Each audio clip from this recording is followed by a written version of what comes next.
I started out first when I graduated from law school, I started as a law clerk for a federal judge, and I had no inclination to go into intellectual property. And it happened that a friend of mine knew of an opportunity in a small boutique intellectual property firm where they needed someone with litigation experience, and I certainly had that. So I took the opportunity and thought, intellectual property, why not? I might as well try it.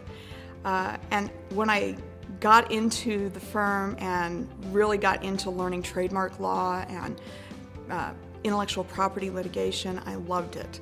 So that was kind of the origins of my intellectual property interest. I then went on to work at a large firm, Squire Sanders, and then my husband was transferred to Boston. And so when I reached Boston, I looked for opportunities, and I found an in-house position with Hearts on Fire Company, which is a branded diamond company. So I got to keep doing the intellectual property that I loved, and my role expanded into a general counsel position, and it was an amazing experience.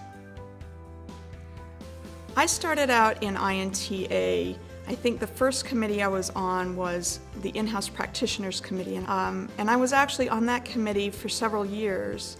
And then I became the vice chair of that committee and subsequently the chair of that committee.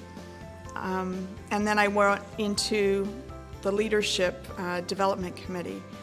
At some point in that time frame, I was nominated for the board of directors.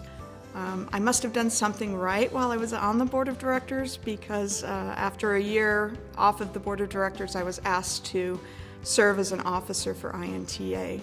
And so I was more than happy to take that opportunity, and I have served as vice president for 2 years, president-elect, and then in 2018 I'll be the INTA president. In 2018, my priorities are going to be, first and foremost, implementation of the strategic plan. In addition, I'm going to have a presidential task force that is going to look specifically into small and medium-sized enterprises and entrepreneurs. I believe that outside of the United States, most companies actually fall within that category.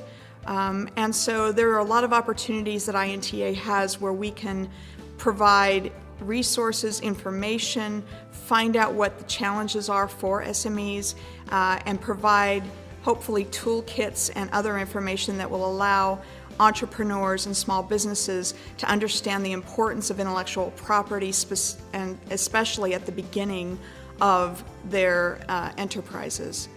I also hope to work on committee participation and the experience of being on a committee. This is something that is always ongoing, and INTA always strives to make sure that our volunteers have that amazing experience on a committee. But perhaps the thing I'm most excited about is the opportunity that I have to act as a representative of INTA on behalf of all of the members.